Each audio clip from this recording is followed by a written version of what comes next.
Hey there, friends. I hope that you enjoy this episode of the Remembering and ReEnchanting Podcast as much as I enjoyed making it. I want to take a moment here at the beginning to extend a special offer, an invitation to you, our dear listeners, to join the Remembering course. Our next start date is going to be in middle of March.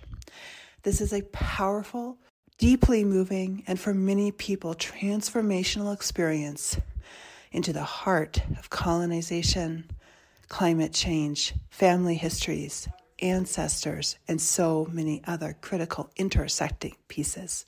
Just visit our website, Sequoia Samanvaya. All the information is in the link below.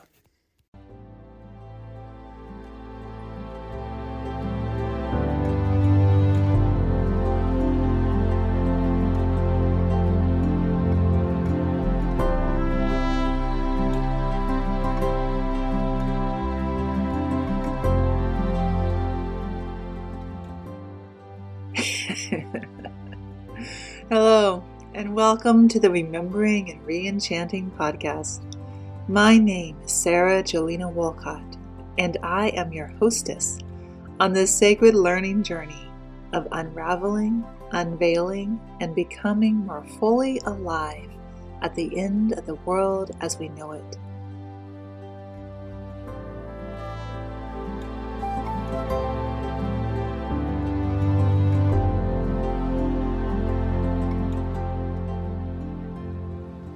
In this podcast, we offer up to you, dear listener, 3 forms of episodes to support your journey of remembering and reenchanting. First, conversations with amazing people. Second, storytelling.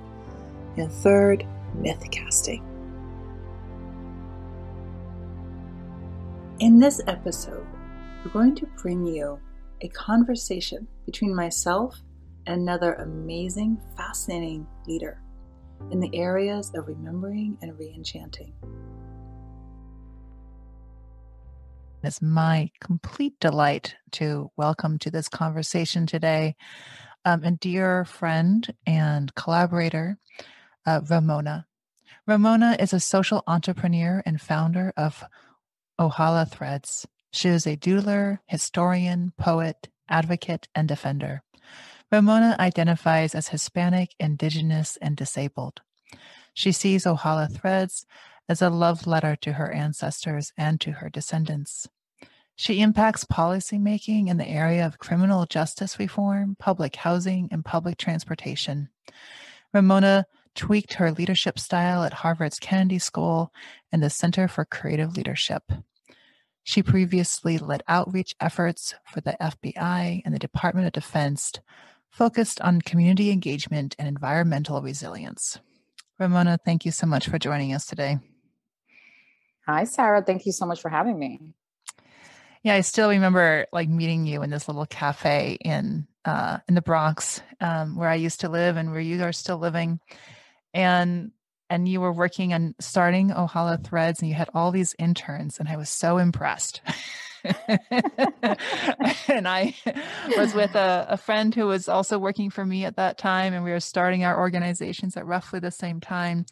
And I think one of the things that immediately impressed me about you was not only your complete brilliance, but the extent to which you've been able to do this level of community engagement with your work, local level community action and engagement at the same time that you're starting this phenomenal social enterprise, at the same time that you're working with your own, physical health issues.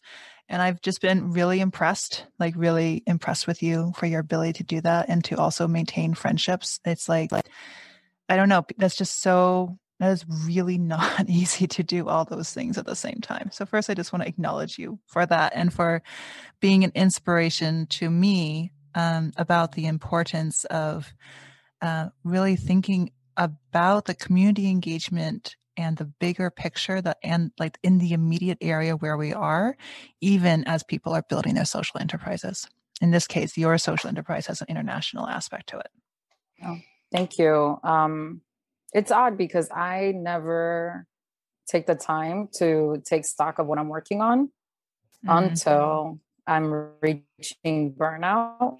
And there's a conversation with my therapist about bandwidth and my definitions of accountability can get warped. So it isn't easy. I have made some changes in how I carry myself and like what I do. At a certain time, I decided that I could not carry, 3 campaigns or 3 actions that are, huge and focused on topics that directly impact my community, which is made up primarily of the diaspora of my indigenous people. So that's how I wanted to tie things together, but I didn't realize how much it was going to ask of me. And that's very heavy at times. How much connecting the threads of these different social aspects of ourselves can really weigh on us? A lot. I remember when I first came back to the Bronx, I was gone for about 10 years. And in those 10 years, I had completed grad school. I had worked at, state government in Hawaii and started my federal career, which I thought was going to be the trajectory. And I think when, at least in my generation at 41 now, there was this expectation that we were going to get a job with the government, that this job was going to sustain us for an extended period of time, and that we would retire happily and safely from that job. And that's not, I don't think that it's just not possible for someone with the autoimmune disorder that I have, but it's becoming less possible for generations after me, where they're having a tougher time having that idyllic life that I think the American dream presents to you. So it is something that takes a lot to navigate and to follow your intuition, and to listen to the voices of like your ancestors, and, to acknowledge what they're saying to you in dreams, right? When they're telling you need to go someplace, or you need to do something, or be somewhere. I feel like a lot of the community work that I do is developed in a conscious space. So in my waking hours, I allow my, that side of my brain to dominate, and I'm able to create really detailed, campaigns with like action plans and timelines that paint the picture for my community of what I think my community deserves. And when I first got here and I started looking at, what can I do with my physical limitations, I actually remember writing out a document, which I've never been able to find. It's somewhere. I wrote it in a meeting, and I remember writing this thing out, and it said, it had pillars. And in these different pillars, I started naming all of the things that would be necessary if I wanted to have a child and raise them in this community. So one pillar was... You're talking about the community, let's just be clear, talking about the South Bronx and... The South Bronx, yeah. And what else, how else would you describe the community? How would you describe that in terms of like the things that you would really like to see for that community? Yeah, so for me, it was important that we address education, right? So what kind of education do our children have in this community? We have turned towards charters, which in my opinion is the privatization of public education. And we're creating through charters almost like a 2-state system where children in the same building by luck will get picked for a school which is privately funded and is, teaching curriculum that's cutting edge. And then the rest of the kids that don't fit into that space of charters end up in a public school system where they're still not getting a good school lunch every day, right? And that bridge to me is one that creates inequality, and then it leads to the school to prison pipeline. And that's why I then went into criminal justice reform. So for me, the criminal justice reform aspect of it, the Close Rikers campaign, was really focusing on the communities that fill our jails in New York City are mine and Brooklyn, certain parts of Brooklyn. So I wanted to look at, one, how do I bring humanity back to the incarceration system? What changes needed to happen in the communities where these young men mostly were coming from? And again, I was going back to these pillars, right? So if we don't have community centers, if we don't have youth clinics, if we don't have after school activities, those are the things that we know that data has shown will stop a child from ending up in the criminal justice system. But even though this community is the poorest congressional district in America, we don't receive these things. So when I started looking at the after school programming, we only had after school programming until 5 p.m. So this meant that from 5 p.m. to 10 p.m., when most of the working class parents are not home, youth between the ages of like 13 to 17 are left unattended. And that's the age when most children start making really difficult decisions. And if they don't have guidance, can go down the wrong path. So gangs and crime end up providing the environments that after school programming used to provide. Public transportation, I got involved because it was unaffordable. So as someone living on public assistance, my company doesn't make enough now to pay me. So living on public assistance, I couldn't afford to go to my doctor's appointments if I had to buy Metro cards, right? So the Metro card in New York City has already reached $2.75. And for years, we were seeing how even pre-pandemic, there was this crisis where folks in my community and certain places in the Bronx and like East Harlem would go and commit fare evasion. So they didn't have the $2.75 to get on the train. So they would hop the train or get on the bus without paying and end up with a ticket for like $100.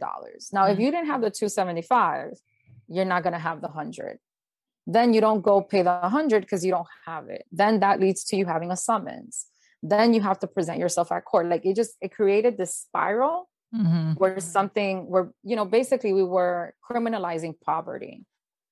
And I was really uncomfortable with that because there should never be a public system that isn't fully funded and that ends up criminalizing those that it's supposed to be serving.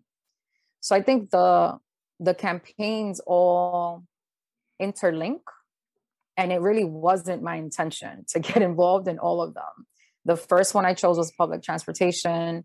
That took me into the criminal justice system. And then that took me into public housing where I live. So public housing is going to be probably the last major campaign that I launch. So I launched Safe Section 9, which is a tenant-led group. And this tenant-led group looks at the ways that racist policies since the Reagan era have shaped how much funding is allocated to public housing across the US. And we've slowly seen a decline over the last 30 years that has made public housing, structures into slums. And Congress has a responsibility to fund these spaces, and they're not doing that. So I'm calling attention to that and making sure that not only can we live with dignity, but that we call out how policy, when based in racism, negatively impacts communities that are primarily Black and Brown. As you're talking about these pillars, I'm thinking about both the ground and the roof underneath the pillars, right? And then like to work with the pillar is also to work with what is below and above it. And you kind of got sucked into what is below and above the pillar that would enable any one of those pillars to stand. And I'm kind of wondering like how infrastructure. Yeah, right. The infrastructure, and they're so connected. Like these issues, I totally. We know, I think anyone who's been working on any of these issues knows how interconnected it is with all the other ones, and even ones you haven't really, touched on as much, like food and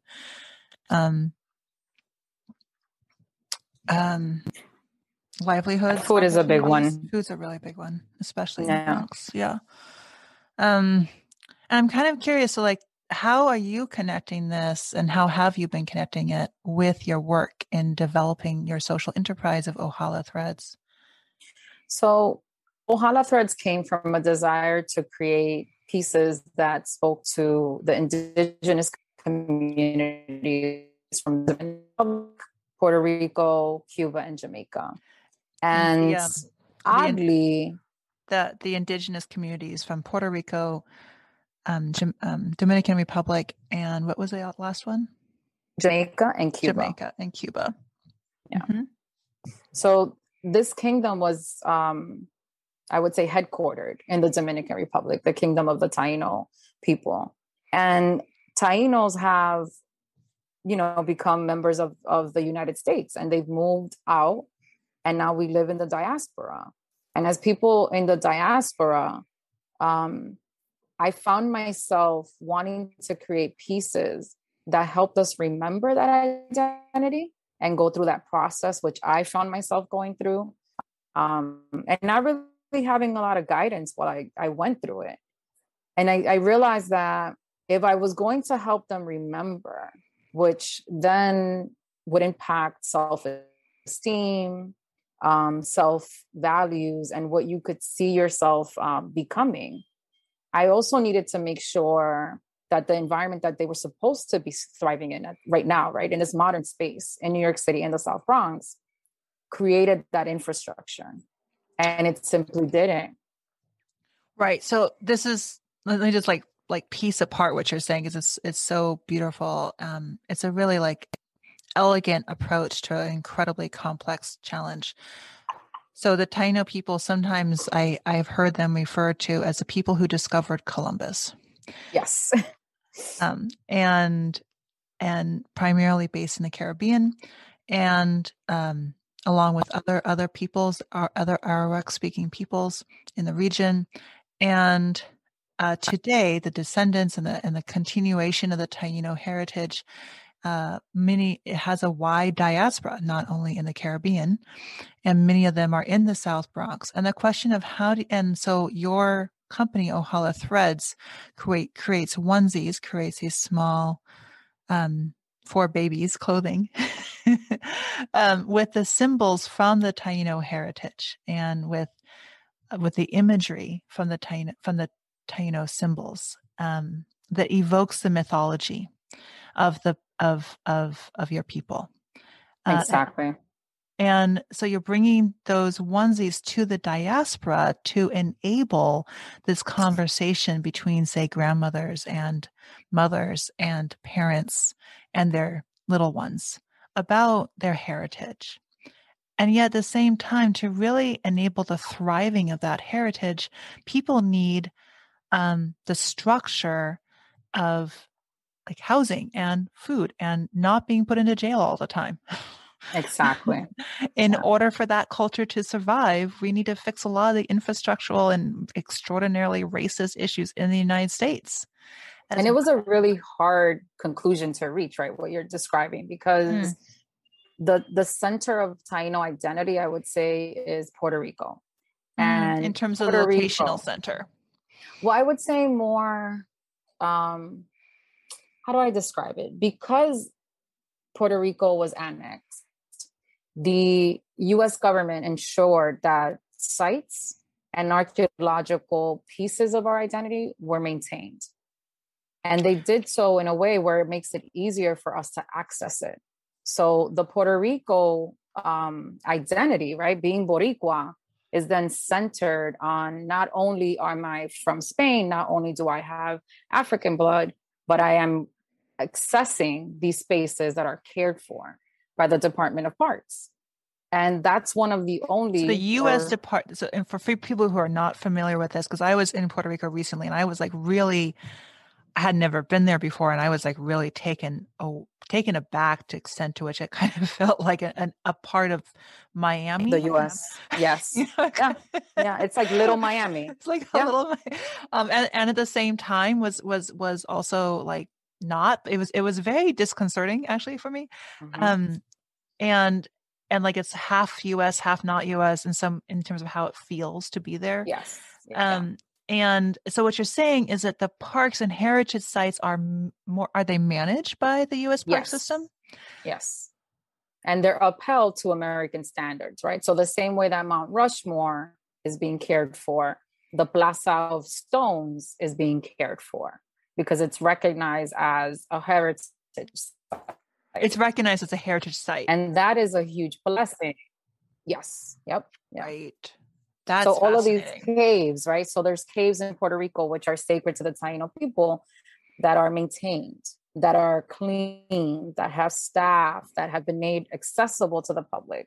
So when the Taino identity is defined in Puerto Rico, they feel like they're the center of it because of the way that colonialism has taken care of these specific places. Mm-hmm. And that is a really complete cluster, right, in your head of like the fact that you came in and you have annexed us is why I have access to this history. Dominican Republic, at the same time, we are dealing with a dictator, Trujillo, who is very anti-indigenous. He's very anti-Black. He was very dark, but he wanted to perceive himself and the Dominican peoples as being European and being of Spanish descent, right? Mm-hmm. So he was what he does is that like tracing his lineage along his European lines in some ways. Exactly. More than indigenous lines. Of course, yeah. So then he's sitting there saying, we are not Indian. We're not indigenous. And he actually makes it where he deletes records. So before, like in the Dominican Republic, you would get your identification card. And there would be a section that would ask you what race you considered yourself. And Taino, indigenous, was one of those options. He does away with that when he starts talking about history, and then he starts hiring his friends, right? Because that's what a dictator does, to run the Department of Education. The books are written from a perspective of someone that's chasing their Spanish lineage, right? So we are dismissed as indigenous people. And then the sites, which are now archaeologically proven to be the center of the Taino kingdom, are not forwarding. So it's a completely different experience in the two places. And this leads to, Puerto Rican identity really being centered around Tainismo, even to the point where some had changed history. So now as I'm trying to engage, the Dominican Republic and Cuba and Jamaica and bring them to the same place where Boricuas have found themselves through colonialism, I face the challenge of, you're living in New York City, where the Puerto Rican community has really dominated the Latino, I would say, storyline for many generations. But at the same time, you're living here and trying to honor this identity that speaks to you so strongly. And many Dominicans are now experiencing a calling, which I've felt a calling, where I feel an urge to return to the land and to do things on the land and to make change and create a legacy around my lands. And I often meet other Dominicans. And your land being in the DR. Is that being what you're in the referring DR? To? Yeah. So you're feeling both the call to your ancestral land in the DR, as well as to the space you grew up in the Bronx. Yes. Yeah. This is my home, but I met this woman and her name was Ramona, which was funny. And I was at an event and she was buying one of my Atave candles, and Atave is our goddess of the earth. And I'm explaining to her, she's, how you can do the altar, and I'm giving her the information. And she says to me, I was born there and I came here very young, and I wanted to create a legacy for my children of like buying a home in America, making sure that they were financially taken care of. And she's like, but recently I've just been having this nagging sense that I can't shut off, that I need to go back home. And she's like, for a long time, I thought this was home, and I don't feel like this is home anymore. And her father was coming to her in dreams. And I shared with her, I said, my grandfather tormented me until I finally left Hawaii, because he started telling me, you need to go home. And when I was asking myself, okay, like, where's home? I thought Hawaii was home. Then I was like, okay, well, maybe New York is home. And then he really got pissed and was like, let me make this as clear as possible. And was like, you need to go home to the Dominican Republic. That's home. And these are in dreams. Yes. And, you know, and when I went last year, I shared with you, it was such an unsettling experience, because I believe strongly that environment and spaces have a vibration.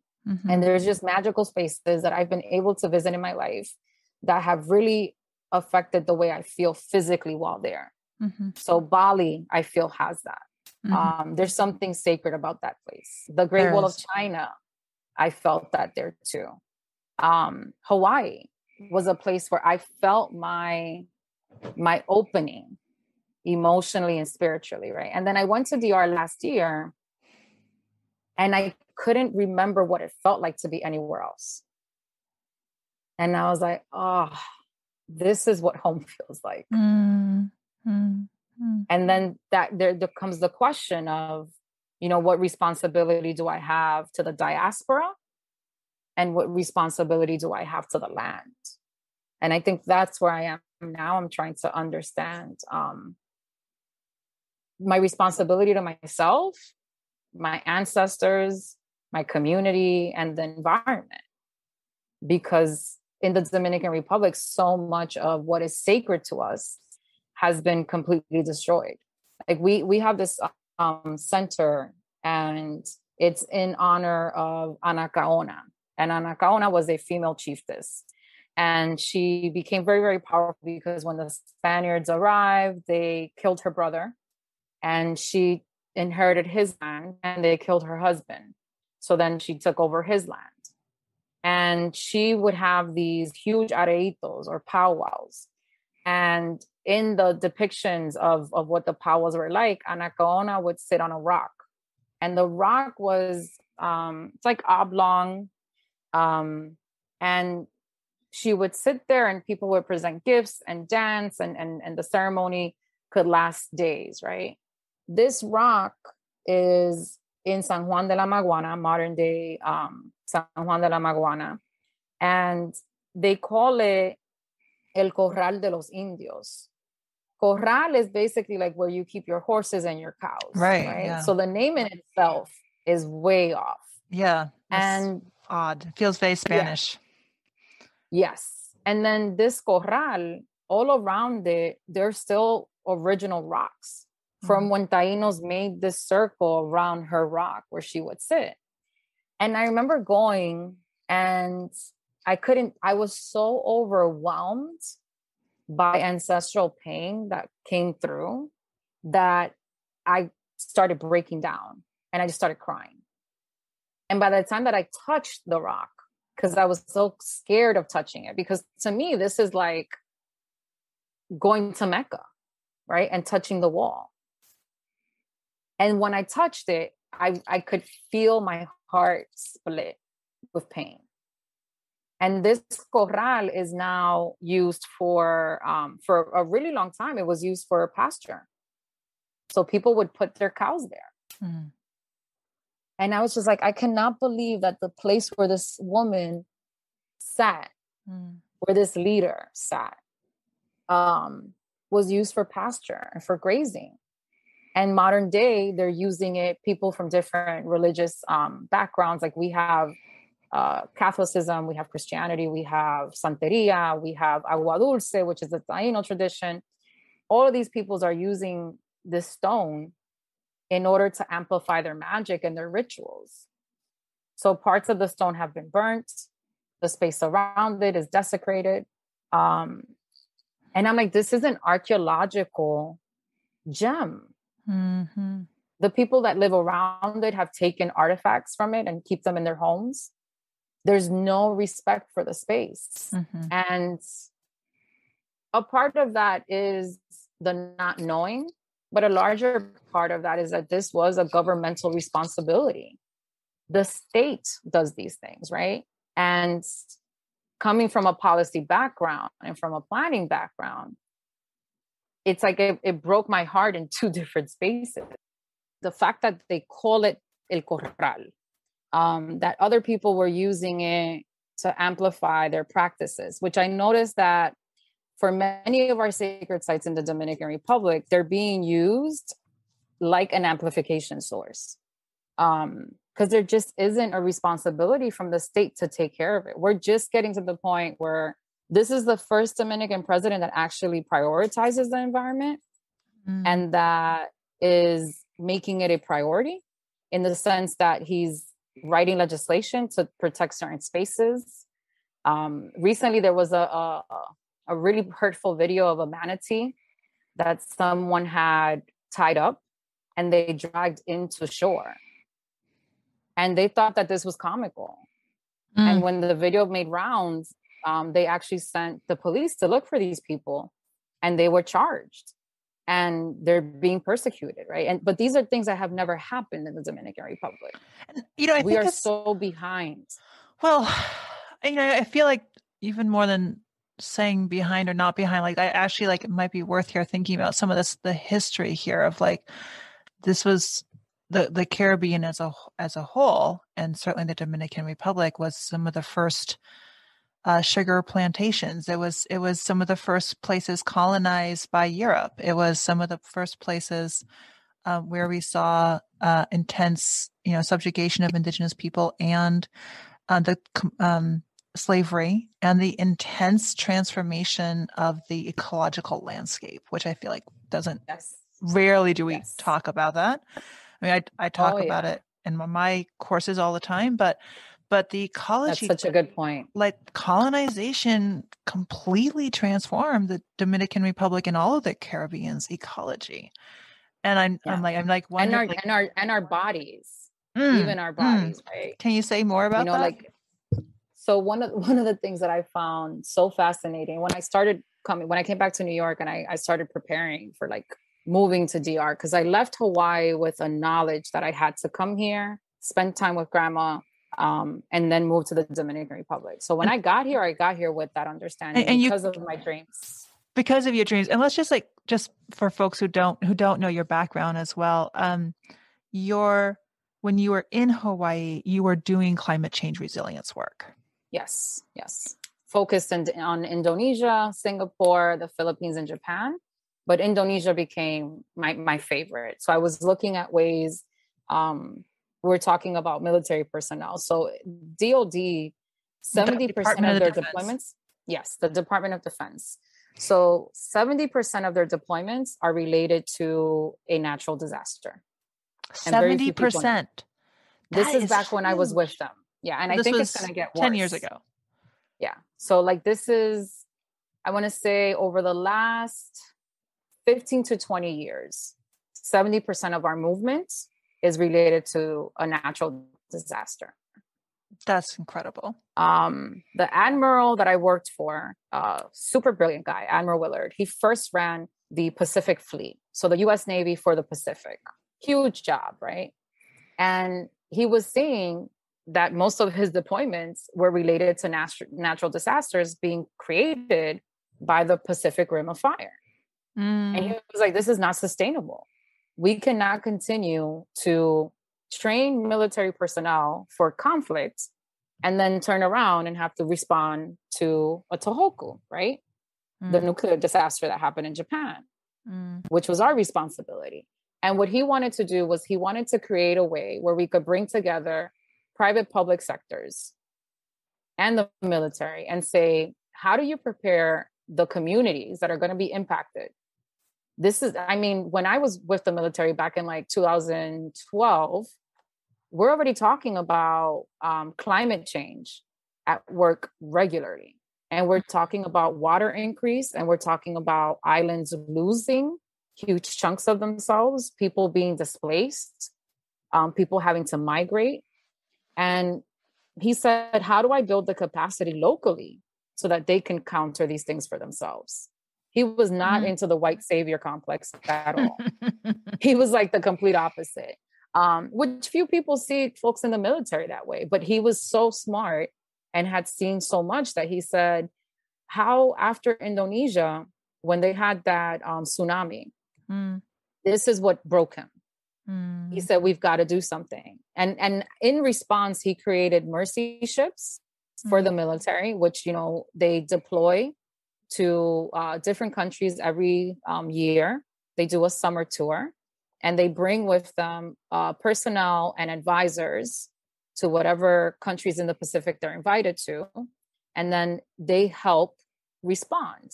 What that turned into after the Indonesia tsunami, because he had to turn one of his battleships into a hospital for the Indonesian tsunami. And he was just like, well, we've done it. Let's just keep it and keep using it. But what he started noticing was that when they would go to places like, Micronesia or Tonga or all these islands that folks barely think of, people were, one, bringing their cows more than their children, because your cow is what's keeping your child alive, right? Mm. So I remember working with like the University of San Diego, I think it was, to bring veterinary students and throw them on the ship and send them out for the summer, because the military doesn't have a strengthened veterinary, working personnel. with cows is not exactly something that they've had much practice in. No. And this is not something that's included in basic training. So I have never seen a story about a cow at a base camp.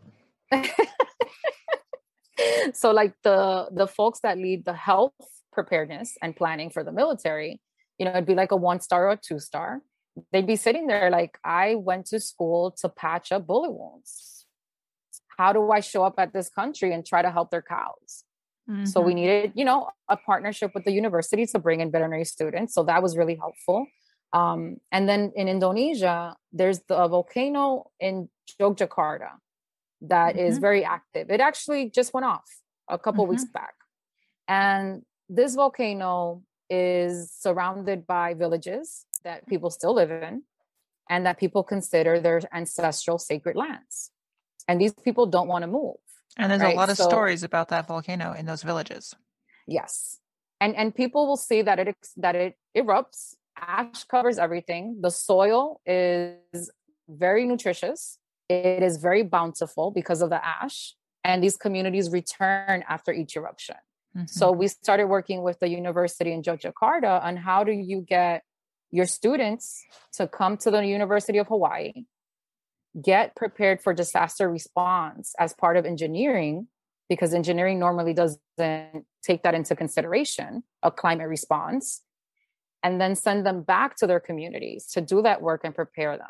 So one of the projects that had come out of that university was they built a second village down the hill where if there was an eruption, folks could go there, wait for the eruption to be over. If necessary, the homes were built with wheels, so you could push your home or haul your home down the hill and then return without losing your property, right? I really like the idea of pushing your home down the hill and then coming back up again after the volcano. It's just, I have not heard that one before. Yeah. That's great.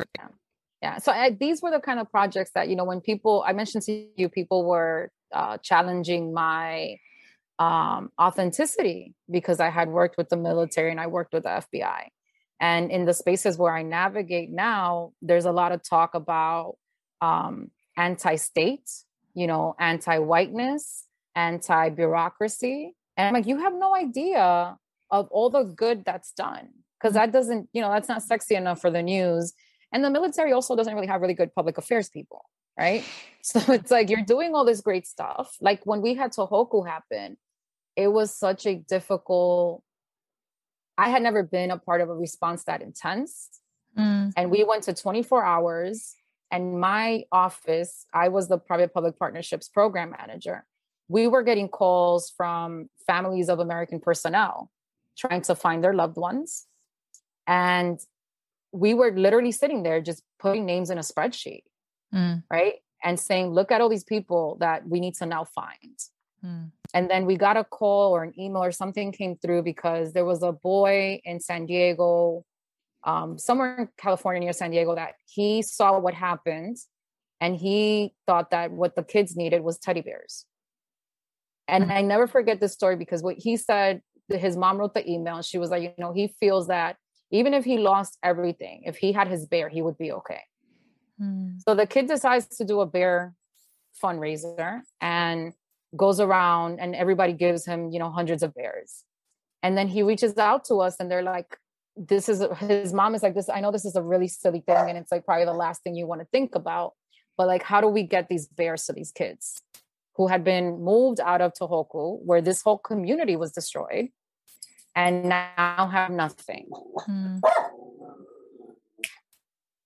So our military planes were completely packed with basics, right? So water, hygiene products, MRE meals. Like, there just wasn't space for bears. And I'm like, I don't give a shit.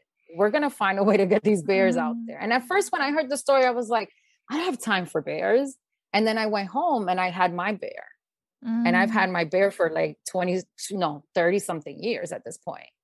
And I went back to work and I was like, all right, how are we going to get these bears to Japan? I still have my bear I remember too. it's something that this kid was just like, I know that's what I need. It's important. So we spoke to FedEx and we spoke to like UPS and we were like, who's going to ship these bears out there? And they took the bears for us and like dropped them into the region. And then the best picture that we got out of everything that happened in Tohoku, even my admiral was like, can you just tell Ramona we don't have space for bears? Like, I don't understand why you keep bringing up these bears. And like, they're all flipping out on me. And I'm like, we're going to get these fucking bears out there. Best picture that came out of that was him giving a little girl bear and she's crying. And she's crying of joy, right? Not crying because of the trauma she just went through.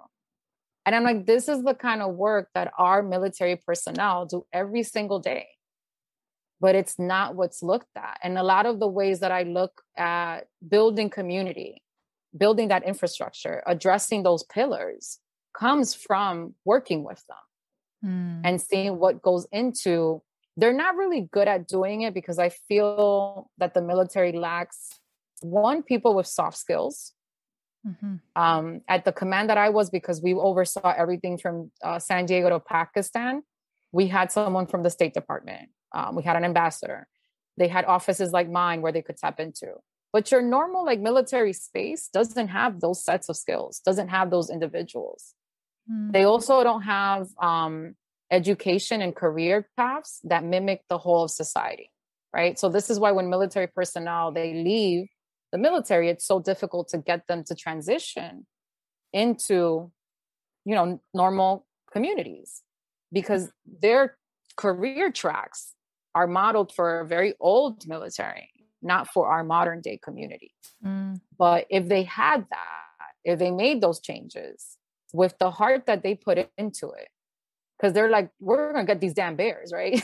So it's like, they're so mission oriented that when the missions are created by people with the right values and the right ethics, they can do amazing things. Because working for Director Mueller was the same thing. I felt like this was a man who understood the complexities of American identity, of American hatred, of the racial challenges that 9/11 brought for us. So I focused on the Arab, Muslim, Sikh community and Hispanics. And these are two groups that were not into having conversations with the director of the FBI, right? These are groups that feel criminalized and feel, overwatched.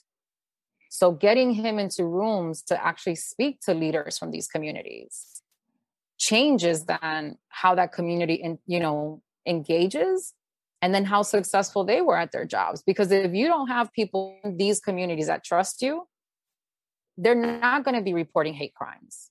You're not going to be able to find the people that are committing them. So it's like this circle of like, I think being exposed to leaders that knew that it was bigger than themselves. And I think a lot of that came from their families. They always talked about like service as something that you do. I also feel like service is something that was, I was born with. Like, I wanted to serve.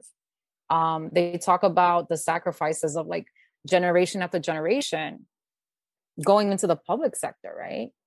And doing right and trying to uphold morals and ethics. And I'm like, I remember when I was looking at Mueller testifying on the Hill, I was just like, where have we gotten as a country that someone who has proven himself, who has done such a great job, who has really changed the way that the FBI behaved, right? Like there was so much corruption and lack of morality that came with having that power, that came from the days of the FBI being born.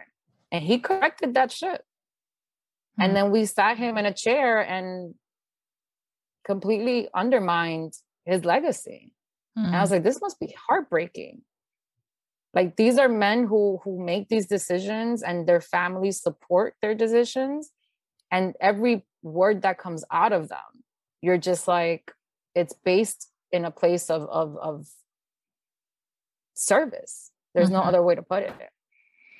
So you came from being in this incredibly rich and international context, surrounded by people who are giving their lives in service. And through a combination of your dreams of your grandfather, as well as some physical health challenges, came back to the Bronx where you were raised, and you started a onesies company. And I'm wondering if you can kind of help draw the links. I mean, about how starting a onesies company, like for you, was also still connected to working on climate change related issues and still connected to these larger questions. So it sounds so bizarre, and it's almost like polar opposites, right? To be working on children's fashion, primarily because that's our flagship item. So we do other gift pieces during the holidays and like offer things for adults, but the flagship is the baby bodysuit.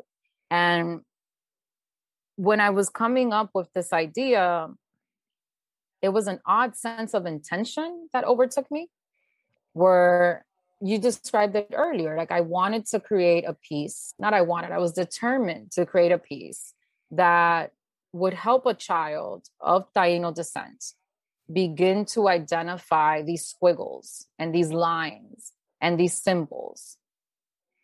And then I wanted every adult to encounter that child and ask themselves, what does this mean? Mm-hmm. Right? I wanted them to say to themselves, why don't I know what that means? Mm-hmm. And oftentimes when parents are gifted the piece, I wrap it with a poem, which helps them further understand the importance of it. It's a packaging process for me. Like, it's almost as if I wanted to replicate packaging yourself. Right? I could just put the onesie in a bag. I could just put the onesie. It would be much easier to go that way. I don't need to write a poem for every product, right? It's just stuff that all started happening organically. I mean, but now looking back, it's so symbolic. You know, in the words that I've been using, you're creating something that evokes the capacity of people to remember, like literally to remember who they are. And that is doing so in the process, you're engaging with re-enchanting. You're inviting them to a world that to re-enchant their own world. Yes. Through the poetry, through the packaging, and through engaging with the symbols in the context of family and the context of the future generations. Yeah. And it all kind of came full circle for me when we were picked for Hispanic Heritage Month piece. And the piece goes over, the Taino history, its people, and how the idea came to me and what the company does. But when we were filming that, we filmed it at a garden here in the South Bronx, and we don't have a park. So when I asked all the parents, this is pre-COVID, I said, could you bring your baby? And they were all about 18 months to 2 years at the time, because I go through cycles of babies. I'm currently recruiting. So if anyone has a newborn, let me know. So this cycle of babies, I had been with, I want to say all of them since they were born. And my nephew was the catalyst for me creating this brand. At the time that he was 4 months, he got meningitis, and I went to the ICU to be with him because his mom was just exhausted after like almost 2 weeks of being in there with him. And he was turning a corner. So he was stable enough for me to take over. And I was rocking him to sleep. And I was thinking to myself, like, how do I share everything with him that he needs to know about himself? Which it took me about 30 years to even start asking these questions, right? It took me 35 to begin understanding our symbols and our identity. How was I supposed to teach him all of that in case he got sick again? In case he needed to meet his ancestors, right? Because that was my worry. If the ancestors were going to receive him, if the dog that we have, Opiayel, that guards the caves and brings you into the next life, which we call Soraya, how was he not going to be scared, right? Like if this huge dog, half human, came to me, I'd freak out, right? So at like 4 months old, I was like, how do I make it so it's not scary? How do I make it normal for him? And that was the bodysuit. And I remember we were filming that video, and at that time he's 2-ish, 2.5. So he's walking, he's running around by himself, and he was mesmerized by the cameraman. And at one point, the cameraman is videotaping the baby bodysuit that has the goddess of the moon symbol on it. And he said, "That's Luna. That's Luna. That's mine. That's Luna. It's mine." And I was like, I get chills thinking about it now, because in that moment, he had become so accustomed to be my model and to do all my shoots. And like, I was constantly putting him in our clothes. And I would tell him, this is Maracuya. This is our Luna. This is our moon. Right. And I'm giving him the 3 variations of the same item. And he had internalized it. So at 2, he finally showed me what was possible. If you were constantly exposed to these symbols, if you were constantly not remembering, but living as a Taino. And that's what he was doing. And I was like, okay, I'm done. I can close the company. It's, mission accomplished. Because that really was the mission, right? It's something that, and it hurts me that not more people purchase our pieces, because I know what's possible when a baby wears one, right? Like when a baby sees these symbols and becomes accustomed to it.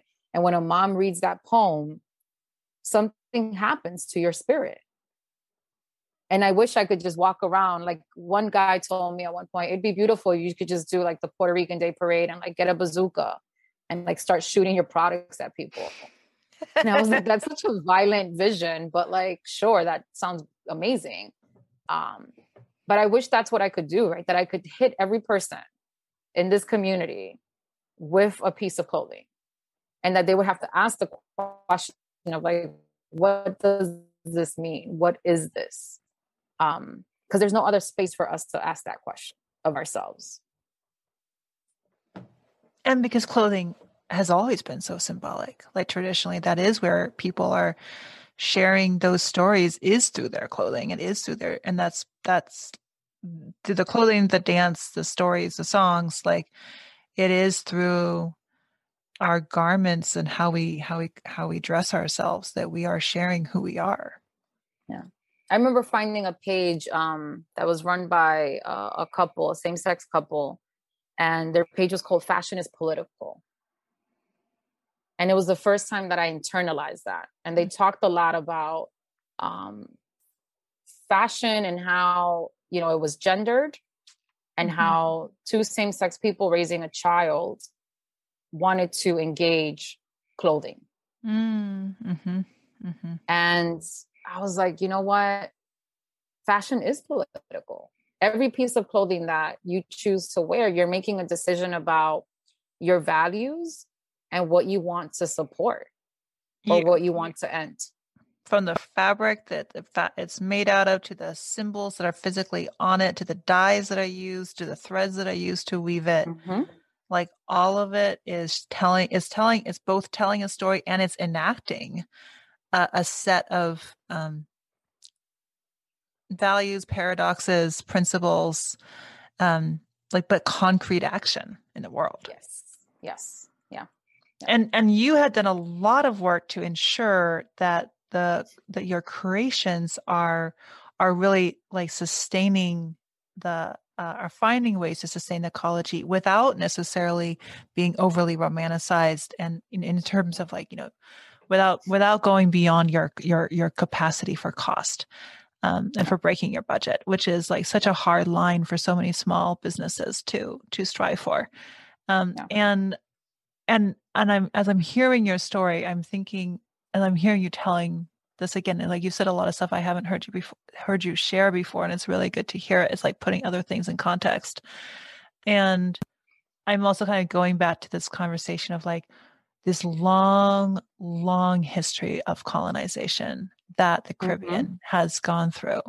And this incredible healing moment when a 2-year-old can look at a symbol and can recognize where it comes from. And that deep connection of the symbol and the fabric back to the land itself.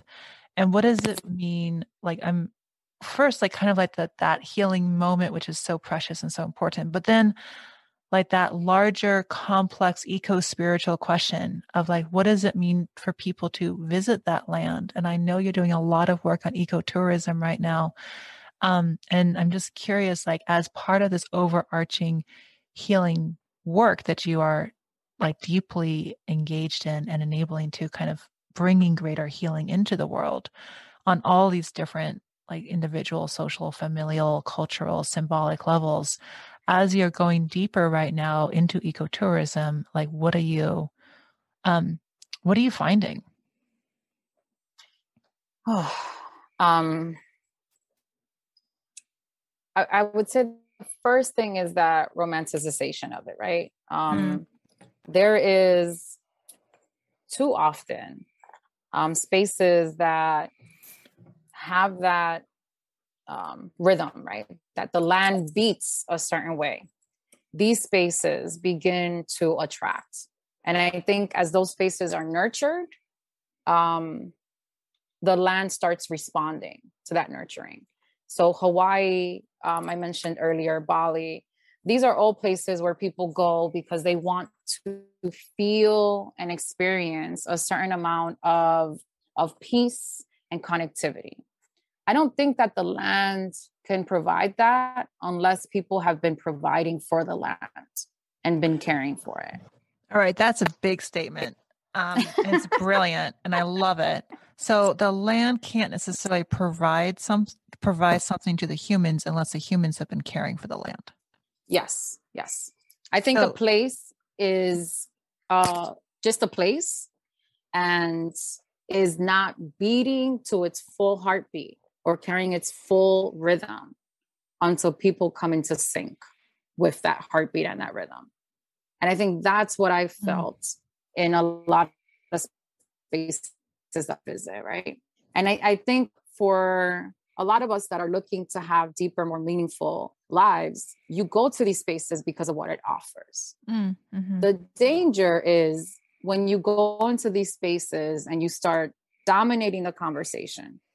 And the way that that's happening in the Dominican Republic is that a lot of the land that is the most, I would say, green, luscious, forest-like, is becoming a hotbed for people building these whimsical tree houses that are hotels, which cost about $250 a night and up, are not accessible to the locals, are not owned by the locals, and then offer things that don't feed the rhythm of my land, right? So my land being the Dominican Republic, we didn't come from people that did yoga.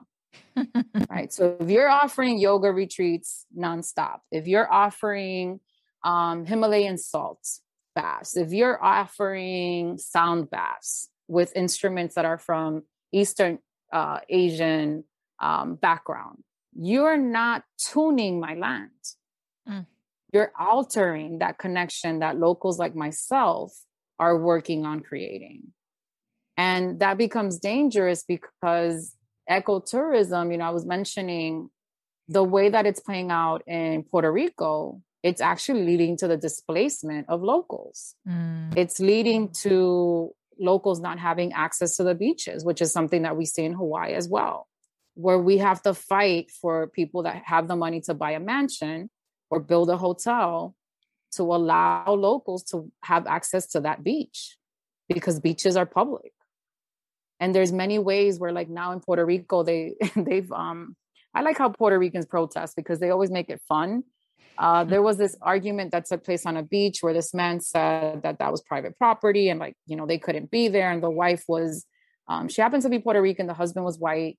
And she said that they didn't, spend their lives working to buy $1 million home to have their front yard filled with these people or something to that effect.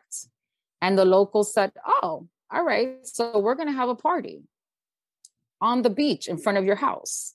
And I mean, hundreds of people showed up and they just partied and they danced their Afro Puerto Rican dance. And they praised the gods and they did ceremonies, and then they smoked hookah and had a blast. And it was a huge event. Wow. And now anytime that someone tries to stop access, they're taking these caravans of partiers and having a huge ball on their front yard to take up space. In Hawaii, it's done in a way where local people will, with very firm and autonomy, because they're also mastering their language more than we are, will explain to someone, a haole, which is a white person, that's usually who's doing it in these very rich neighborhoods, that this is their land and that they have access to it. So there's a lot of fights that are happening in these island spaces. And this ecotourism, to me, is something that has been warped, where instead of honoring the land and going and finding out what the vibration of that land is, you're trying to tune it to what you need from the world. Or to what you're used to. Right? So if you've done yoga retreats all across the world, now you want to do a yoga retreat in the Dominican Republic. My project is very different from that. Right. And I think that there's like this sort of question of like, there's become almost a modernization of what is eco-spirituality, or what does it mean to connect with the land, which misses the diversity of the land and of the people of the land, which is actually one of the greatest gifts that humanity brings to land, is that diversity in the ways in which those rhythms have come along with it. I love how you're talking about these different types of attunement and what are we attuning the land to and what are we attuning ourselves to. And if we're attuning ourselves to something, the impact of the humans, the impact on the human body I could see that also being quite like long-term disconnecting and long-term disharmonizing. And traumatic. And if you're not very traumatic. And that land has already experienced so much trauma. Mm-hmm. And I see, I think my time in Hawaii, I really think I went there for grad school. But I think I went there to raise my awareness. And I didn't know that at the time, right? So there they have a very painful history with land, right? With the overthrow of the kingdom, with lands being turned, privatization being introduced to the community, which was something that they did not have when the kingdom was in place. The king would deed lands depending on the size of your family so that you could sustain your family. So ownership was a very foreign idea. And when Dole and the rest of white men, again, came in, they introduced privatization and then displaced in order to build these plantations, which, including for pineapple. Dominican Republic. Yes, for pineapple, right? So when they think about the reparations that the Hawaiian people have gotten, a lot of people say, well, they got some land, they have homesteads. But the homesteads are usually located in places that are not as accessible, that don't make a commute to the employment easy, that the land is barren. So you still have miles and miles of pineapples, but then you have people homesteading in places where they can't grow a tomato. And then what does that do to a person's autonomy? And what I was going to say about physicality and colonialism is I read this really interesting book about baseball. So everyone knows Dominicans because we play baseball. And there's a specific part of the country where most of the players come from. the ones that are really good hitters. So if you're a good batter, the theory is that over time, Dominican men developed the skill of hitting a bat because they were coming from cutting sugarcane. Wow. So the muscles that became stronger and bigger because of the cutting of the sugarcane are the same muscles that the man employs when he's going to hit that baseball. And that blew my mind. Wow. Yeah, I can visualize that perfectly. This feels, I don't know, it feels disturbing when I hear you say that. Like, do you experience that as disturbing? I do. Yeah. Because that means to me that these men were physically shaped by colonialism. Mm-hmm. And now they're participating in a landscape where sports are not a place for equality, mm-hmm. where they are making a lot of money, but still used as a product. Mm-hmm. So there's a recent conversation in football, right, about whether or not there's enough representation in coaching. There's an overrepresentation in baseball of Dominican men that's really not being spoken about, right? And how do you, as a Dominican boy coming from this region, physically endowed with the ability to play baseball, overcome the fact that you don't have economic opportunities, mm-hmm. that your country really doesn't have a lot of options for you, that education is not affordable, and that the only thing you're really good at is baseball, but there are only so many spots for baseball players, right? So we have this issue with Dominican boys being sent to these fields to train and being part of like different organizations that prepare them for a career in Major League Baseball, because now that's become your only way out. So colonialism, right? We're talking about like 1400s. Mm-hmm. Now in 2020 or 2022, there's still Dominican boys that think that that's their only path. It's to use their bodies in service of the games of the empire. Exactly. And baseball is something that I used to love as a child growing up in DR. I haven't been to a Yankee game in probably 19 years. And I despise the organization.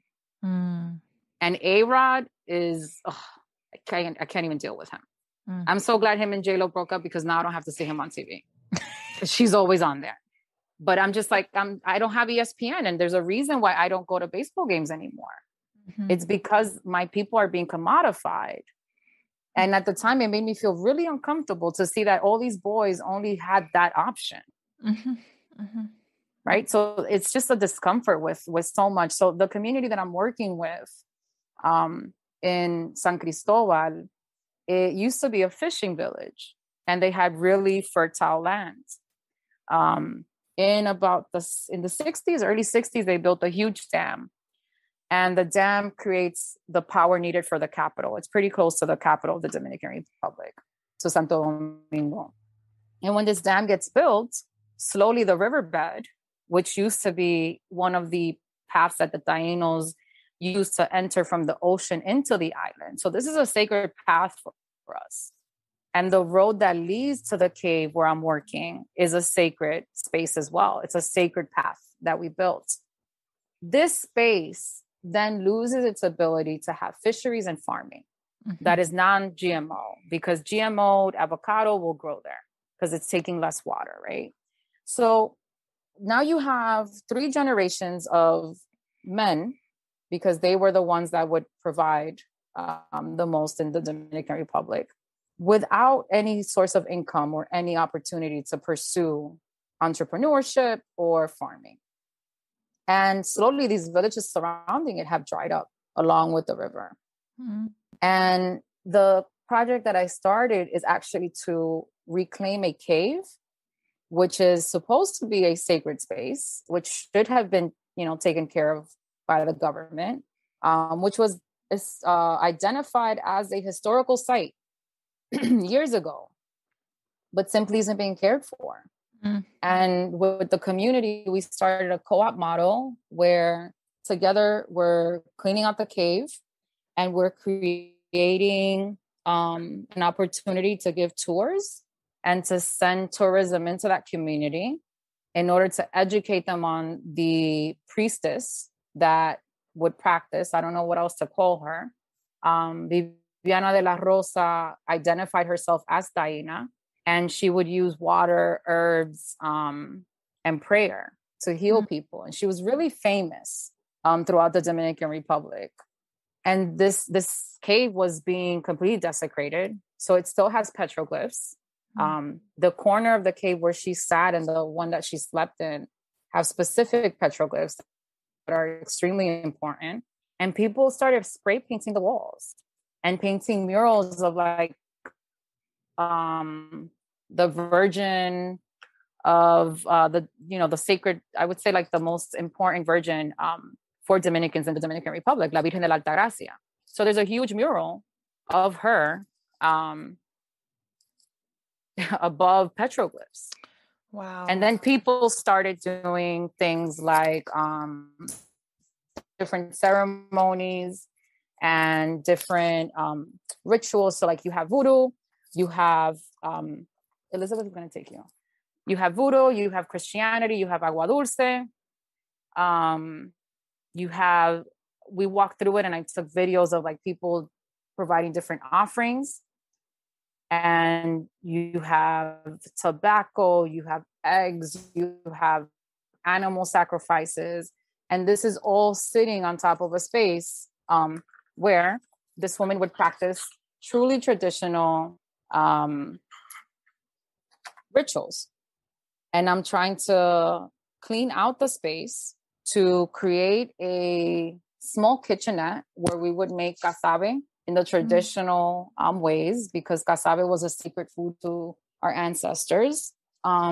We would take also like small,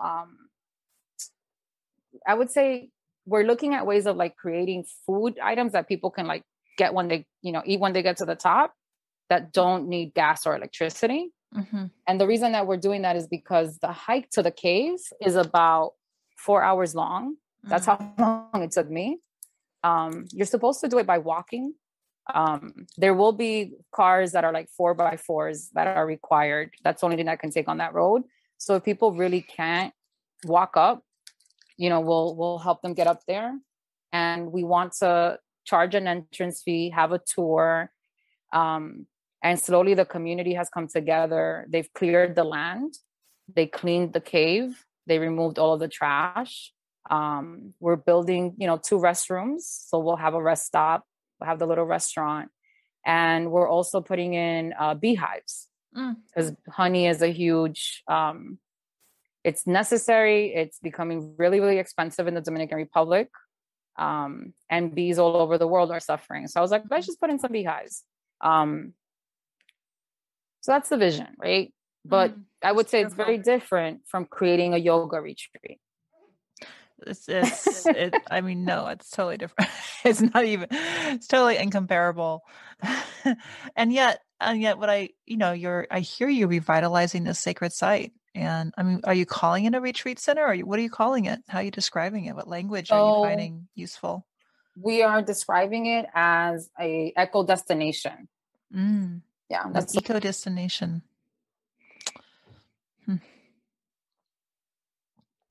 So an eco destination or an eco experience where people will be able to participate in the hike, right? So you pay your entrance fee, your spiritual entrance fee is really to take that hike. And I want people to notice, what's happened to the land around it. Because I want you to see that the riverbed has completely dried out. Now there's trees there that are like 30 years old. And you see now a path of green leading to the ocean that makes no sense. Right? So I want folks to have that experience. I want them to get to the top. And then really take in the magic of Viviana and hear her story. And people would hike for 4 days before vehicles were available to like the normal person. So people would take 4-day pilgrimages to see her from all across the island because of how powerful she was.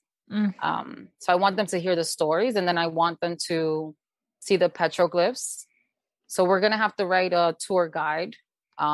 There's a Dominican archaeologist, Domingo, that I've been talking to develop the tour guide, and then the local community, these men that are looking for employment, that basically, I would say one of the really painful things for me, let me rephrase that. One of the really painful things for me when I was in DR last time was seeing how many depend on the money being sent home, the day living, right? So Dominicans are known for sending stuff back to the homeland. We do that all the time. And I didn't realize that was the primary, source of income for so many in the country. And it's because as the country developed and decisions were made, no one really thought about the impact of environmental decisions. And no one really thought to create the economic infrastructure for a farmer, for a fisher, for a young where man. would they, coming out of the colonial system, where would they have been able to exercise that type of thinking? Exactly right. Like when they leave us, right. Yeah, like when France left Haiti, you left them with a bill. When you left the Dominican Republic, when Spain and Portugal left, they didn't leave us with a map. No. And that's another thing that, colonialism, people talk about it as such it's bad, it's horrible. Like, nobody's a fan. But like, how do you pick up the pieces after? We're still not picking up our pieces. We're still struggling with environmental degradation and not understanding that decisions like building a dam, like mining a cliff, those things will for generations destroy the opportunities of Dominican people. So my vision is to create this project and then duplicate it in different towns, right? So that in people coming into that space and appreciating, one, you're going to start deciding, what is valuable. Because many Dominicans that will tell you, oh no, I go to my country 3 times a year. You don't leave the resort. Right? You don't leave the resort. And when people go to the Dominican Republic, you're going on an ATV adventure. You're not really seeing all of it. What kinds of investments are you looking for right now? So I would say for the cave, one of the things that was really important to me was that we didn't fall into the nonprofit industrial complex. So everything that we've done up to this point has been through a GoFundMe. We estimate that each project will take about $3,000 to get started. So it's a very little amount of money. Yeah, that's for what it is. That's really, really small. Yeah, it's tiny. So like we've fundraised to this point, I think we have about 2,000.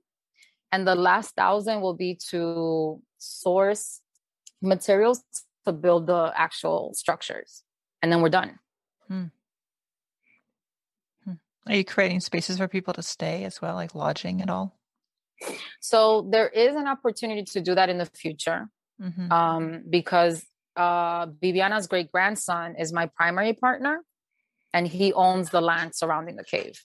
And you're really building this as a cooperative to maintain ownership in the local community. Yes. So right now I ship to them 5 boxes full of things for the actual cafe. Sorry. And also things for them to hold a swap meet. Because I want them to also have ownership. Right. So at the same time that I'm sitting here trying to share the project, raising money, writing newsletters about it, advertising it on social media, now they're going to have a community swap meet. So they came together and they got a small storefront in the center of town. And the boxes should be arriving like this weekend or Monday. And they're ready to open the store. And And that money will be used to pay the laborers. They set their wages. Their wages were about $4 a day. $4, yeah. $4 a day on average to clear the land. The men that did that. And each phase, each group will set their wage. Wow. So funding would be amazing. But like I said, it's a really, really a small amount of money. If we were able to get more funding, I would use it to go get the second site started in San Juan de la Maguana, where Anacaona's rock is.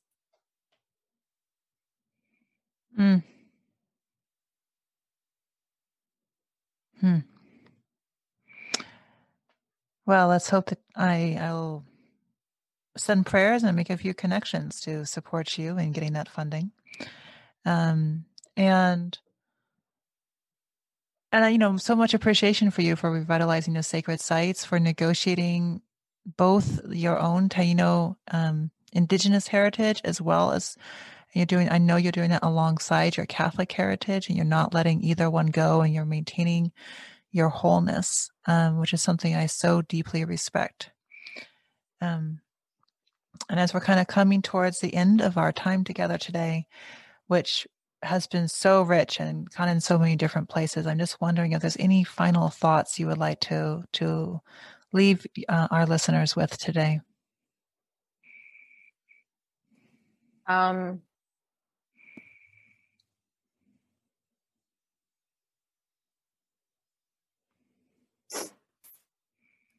Sorry, my one of the symptoms I have is that I don't create saliva and tears normally because of my disease, and it's like warm in here. So taking a second, I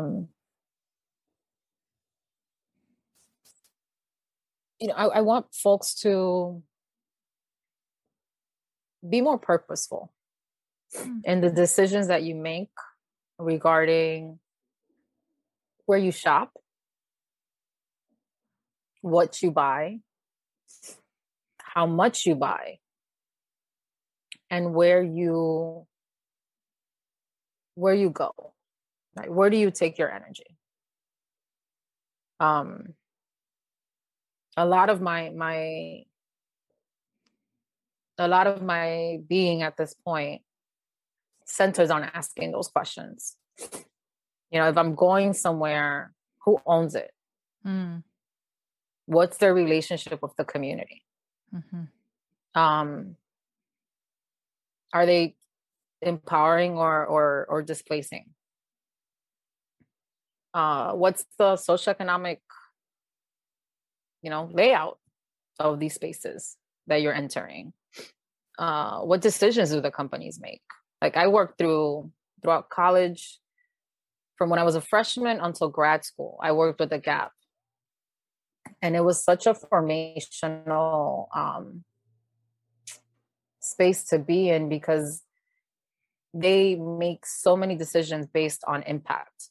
But the first time I saw a report on the impact of the fashion industry on waterways, I can still remember standing in the hallway where we would exit the store and seeing that. And then they would put out a newsletter, an internal newsletter. And they were talking about how they were making changes in who they're sourcing their fabric from and what kind of ink they were using. And it never left me. People would always say to me that every time they saw me, I had on a white shirt. And throughout high school, college, grad school, majority of my pictures, I have on a white t-shirt. And it was because it was the least, one of the least invasive colors to create. And it didn't require any dyeing, and it didn't negatively impact the waterways. So I think it does take work, right, to make these decisions. It does take work to be centering each moment of your life. but we waste so much time on such trivial things. Mm-hmm. Right. So if you're listening to a podcast like this, I'm assuming that you're doing so because you want to be part of a different experience. And oftentimes that gets shrunk down to just spirituality. Mm. When in reality, it's so much more. It's asking those questions I asked. And the spirituality is so much bigger. Spirituality includes all the questions that you're asking. Exactly. And being a Catholic, right? Like you mentioned how I still feel such a strong connection to that. Especially with this Pope, right? Mm-hmm. Who's constantly talking to us about humanity and the environment and personal responsibility. That's Catholicism to me. Mm. It's caring about the land. It's caring about humanity. And it's trying every day to make these better choices. Mm. And, when I find something else that does that for me, then I'll consider leaving. But until then, I find such comfort in finally having a leader, right? Like I think we have the leader for the times that we're in. Mm. Pope Francis is just phenomenal. I mean, the man will tweet on a Wednesday about the importance of like magnolias, and you're like, what? and I can't turn away from that, right? I think that's why God gave us, through a really rocky process, gave us him, because that's who we were going to need for this time being.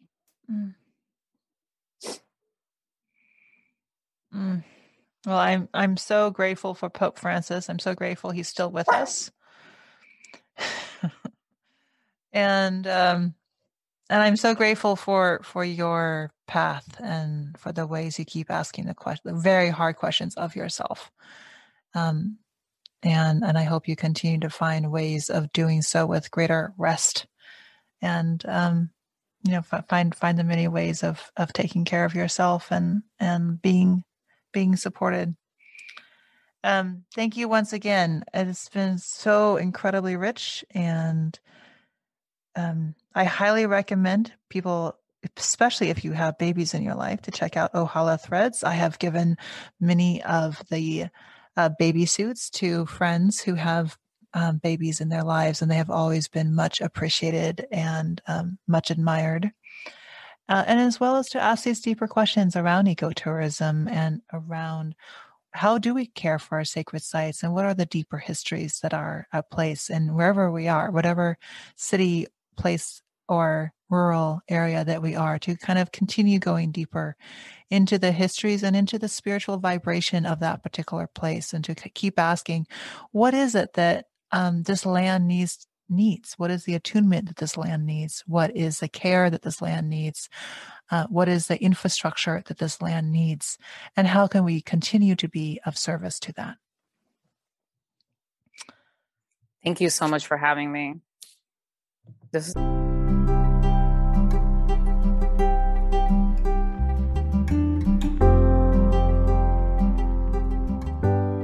Thank you so much for listening to the Remembering and ReEnchanting Podcast. If you are enjoying what you are hearing, please subscribe, share, and leave us a review. I am always happy to hear from you, dear listener, to continue finding ways to connect the disconnected and go deeper on your own journey of remembering and reenchanting with your communities, your organizations, and your families. I invite you to check out our courses and other community offerings via the Sequoia Samanvaya website. You can also follow us on Instagram, Facebook, and LinkedIn. Though I must admit I spend much more time working with really amazing people than crafting social media. If you want to work with me one-on-one or bring me to speak at your organization or family office, you can find out more at sarajolena.com.